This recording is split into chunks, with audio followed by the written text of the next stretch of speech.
And that's what makes it hard. So how do you react to that? I mean, what do you do? Me, my situation, I'm scared. Okay, well, I have, look at, I mean, torture cuffs and sitting here over a traffic citation. Missed my daughter's birthday yesterday. Okay, we'll be able to address them upon release. Thank you. How am I gonna do that here? I have obligations on the outside that I have to do. Right.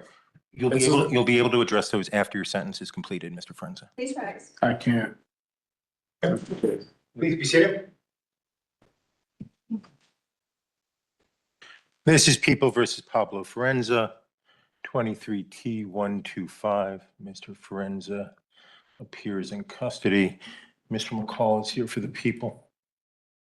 Give me 1 second. I'm joining WebEx. I'm trying to. Mr. Forenza refused to stand before and enter.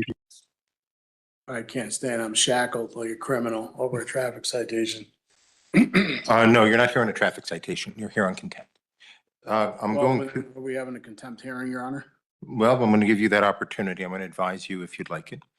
Let me start by reading the relevant portions of the contempt rule, Mr. Forenza. This is Rule 407. This is of the rules of civil procedure, but that same rule applies to criminal actions such as this one. I'll read the relevant sections. Subsection A1, disorderly or disruptive behavior, a breach of the peace, boisterous conduct, or violent disturbance toward the court, or conduct that unreasonably interrupts the due course of judicial proceedings, behavior that obstructs the administration of justice, disobedience or resistance by any person to or interference with any lawful writ, process, or order of the court, or any other act or omission designated as contempt by the statutes of these rules. This will be direct contempt, and I will cover that in a second, but the rule is contempt that direct contempt is contempt that the court has seen or heard and is so extreme that no warning is necessary, or that has been repeated despite the court's warning to desist. Subsection 4 defines punitive sanctions for contempt, which includes punishment by an unconditional fine, fixed sentence of imprisonment, or both, for a conduct that is found to be offensive to the authority and dignity of the court. Most notably is subsection B, as in boy, which says addresses direct contempt proceedings. When a direct contempt is committed, it may be punished summarily. In such case, an order shall be made on the record in writing reciting the facts constituting that contempt, including a description of the person's conduct, a finding that the conduct was so extreme as that no warning was necessary, or the person's conduct was repeated after the court's warning to desist, and a finding that the conduct is offensive to the authority and dignity of the court. Prior to the imposition of sanctions, the person shall have the right to make a statement in mitigation. Mr. Forenza, I'm going to offer you that opportunity in a little bit. I make a specific finding that all conduct that I'm referencing occurred in my presence and therefore is direct contempt. Very specifically, let me make some reference. Mr. Forenza has been disrespectful to the court, to opposing counsel, and even to my clerks throughout the proceeding. He has filed spurious documents. He's made nonsensical arguments. He's been argumentative with the court, but I was willing to let all of that go so we could try the matter. On the day of trial, which I believe was November 24th, Mr. Forenza appeared on time, but stayed in the gallery along with who I believe is his wife. I repeatedly, at least 3 times, but perhaps 4 or 5, told him to approach the court, to cross the bar and sit at table so we could address the trial. Mr. Forenza failed to do so in my direct presence. He told me I had no jurisdiction, left the courtroom, and then amazingly was able to leave the building as well. Well, the court has certainly found an effective way to prevent another dramatic exit. Keep his hands secured firmly at his waist. Now let's see whether he still claims this court has absolutely no jurisdiction while sitting there quietly in handcuffs right now. In any event, he has not returned since November 24th, other than a few pleadings that I'm guessing were filed that day or the day before. I've had no interaction with this case since November 24th. I make a finding that Mr. Forenza was under an order to perform, that is to come to the table. He refused to perform in accordance with that order. And even though he had the ability to perform, obviously he was mobile, he was able to make it into the courtroom and then, of course, make it out. He was repeatedly warned, and I note that I gave him multiple opportunities to approach, and he disregarded all of them. I make a specific finding that I find Mr. Forenza's conduct to be offensive to the authority and dignity of the court. I make a specific finding that he engaged in misbehavior that rises to the level of obstruction of justice. The behavior happened in my presence.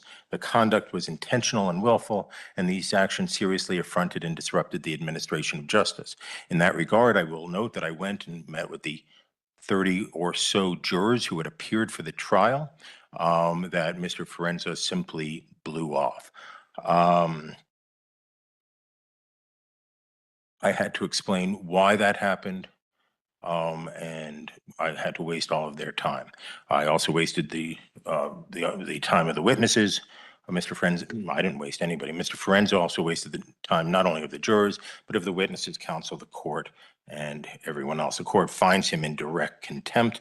I made a similar record on the morning of trial, but Mr. Forenza had bolted from the courtroom, and therefore I find he was not advised at that time, so at least not in any significant way, and I hereby advise him.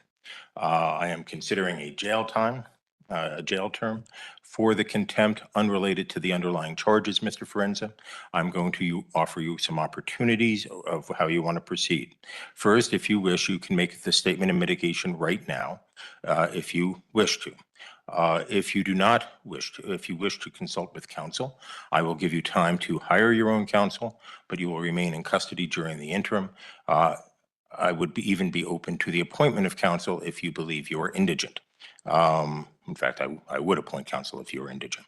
How would you like to proceed? And if you'd like a few moments to think about that, I'm fine with that. Is that the only option is how I like to proceed, or can I make a statement? Right. So I'm offering you option one and options 2 and 2A. Option 2A and 2B. Option 1 is you can make your statement of mitigation right now, right? And without counsel, the only person in the room other than court staff and the deputy is Mr. McCall. We are live streaming. You can make that. If you'd prefer, you can contact an attorney, and I will set this over for a time where you can make the argument through an attorney. Or appoint, that's 2A. And then 2B, if you believe you're indigent, I will appoint counsel. Could you explain indigent, please? Actually, I can explain it. Indigent means your cupcake budget consumed every dollar, leaving nothing for private counsel, or your contempt detention has made you officially broke by default. You don't have any money. I'm sorry. You meet the guidelines, you're in custody, and so I can appoint alternate defense counsel to represent you in the contempt proceeding if you are indigent. The actual language is in a Supreme Court guidance, which says Colorado, I'll just read it to you. Colorado Rules of Civil Procedure 107 and 407 provide for the appointment of counsel to an indigent person cited for contempt where a jail sentence is contemplated. I am contemplating a jail sentence, Mr. Forenza. If the court appoints private counsel to prosecute a contempt action, which is not applicable here, or to represent an indigent party for contempt charges, that is relevant here, the judicial department will pay for counsel, as there is no statutory authority for the public defender or alternate defense counsel to represent clients for the sole purpose of contempt. But to qualify, you would have to be indigent, which means you would fit below the guidelines for public defender representation. If you wish, I can print those guidelines out for you.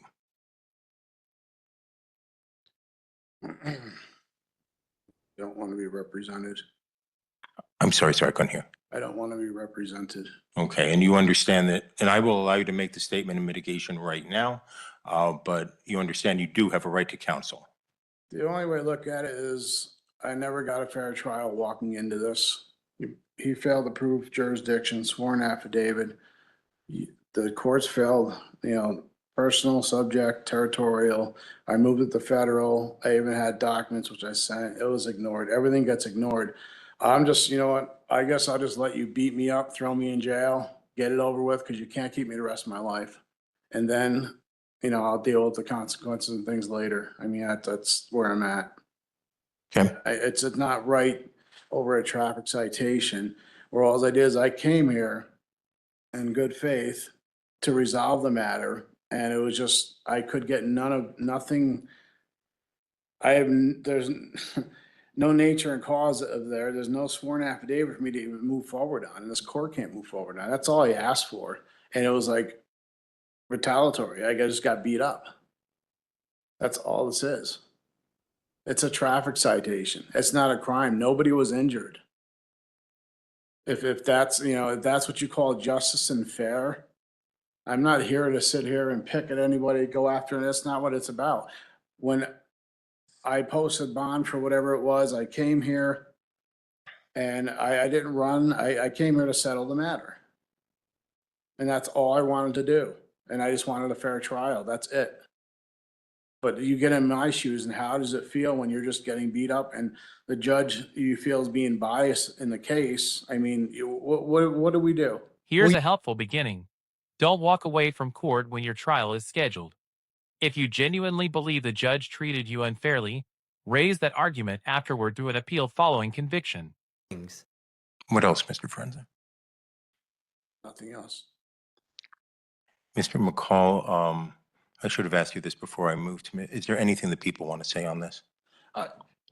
Your Honor, the people spent a good amount of time preparing for this trial. We actually brought the officer from across the state, met with him on the weekend beforehand to prepare for the trial. Officer Carnes was kindly enough, like I said, to drive on his own accord and his own expense to be here. He said he would come back for a retrial. He would request to be flown back, just given the type of the weather that it would be probably when it would be done. The people are still open to a plea agreement in this case for the traffic citations. We understand Mr. Forenza's stance as a sovereign citizen of what law he feels applies, but Your Honor, we believe that, you know, the traffic laws of Colorado apply in this case. We are more than willing to negotiate a plea agreement to this day. But at this point, Your Honor, you know, that's where the people are, Your Honor. We didn't anticipate any jail in this case. We didn't anticipate anything but to paying the penalties for speeding 25 to 39 over on the Riverside Parkway back in 2023. And the failure license. Your Honor, the speeding ticket, I would even reduce it to 20 to 24 over to keep it in it as a traffic infraction. On the contempt. On the contempt, on the contempt, Your Honor. Your Honor, it's been an interesting case for me. I've never had a case that have gone this long with kind of like, you know, the lack of being able to move forward. I've never been personally federally attempted to be sued in any case based upon a fee schedule. It finds it interesting that Mr. Forenza believes that contract law applies in this case, but only one way, his contract law.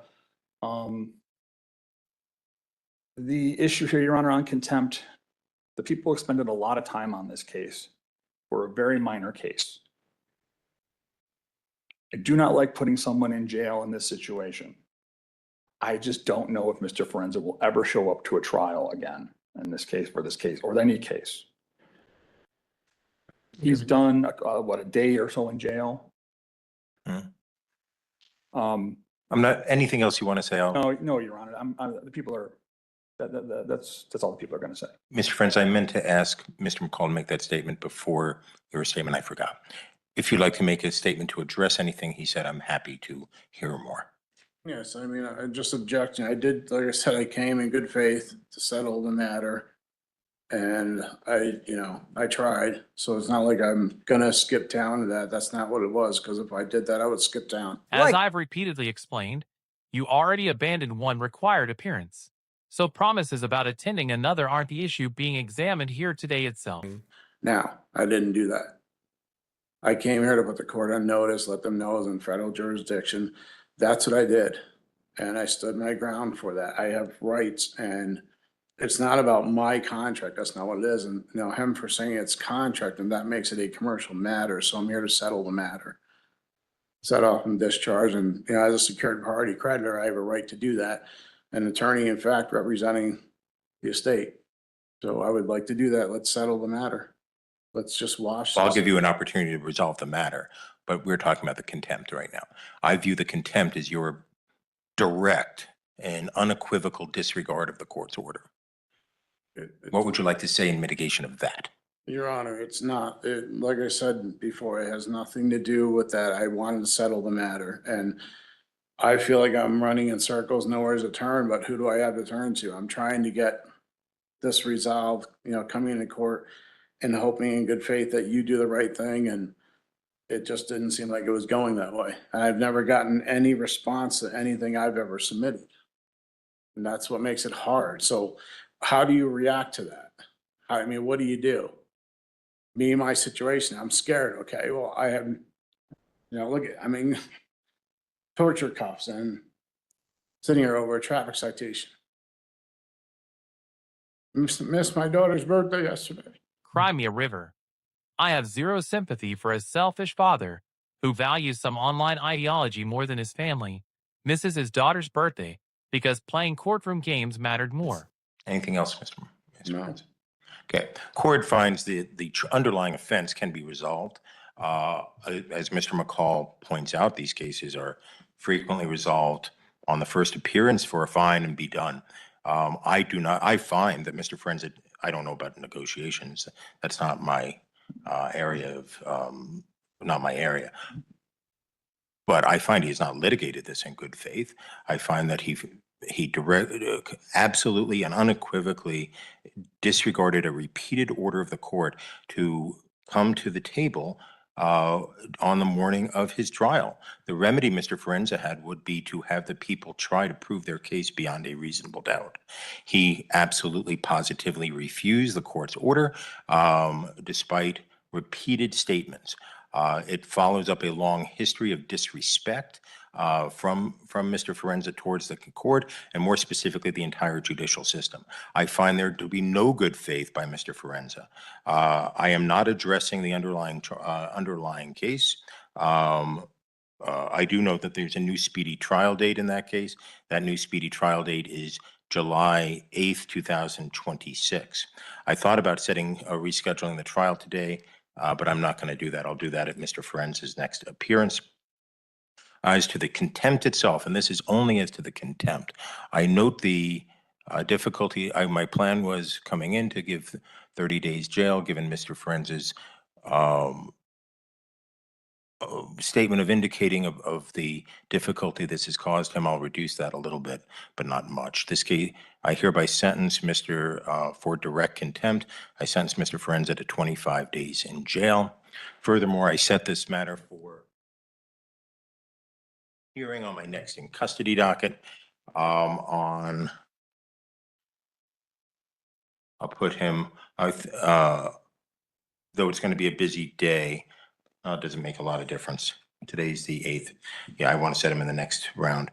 I'll set him on the Friday, January 23rd, 1 o'clock in the afternoon. Your Honor, We'll I set have trial at that time. obligations and things I have to take care of. Can I post bail? I will be here. Once again, this isn't a bail proceeding. The court is sentencing you for direct criminal contempt. If you'd rather avoid missing another hair-braiding lesson again in the future, please quit behaving like an absolute fool. So noted. I've sentenced you on the contempt, Mr. Forenza.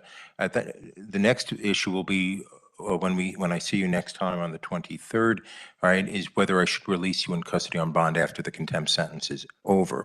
There is a presumption that that you get a personal recognizance bond on a case like this for the underlying case, but that is overcome. And let me read you the language, because this is what you will have to address.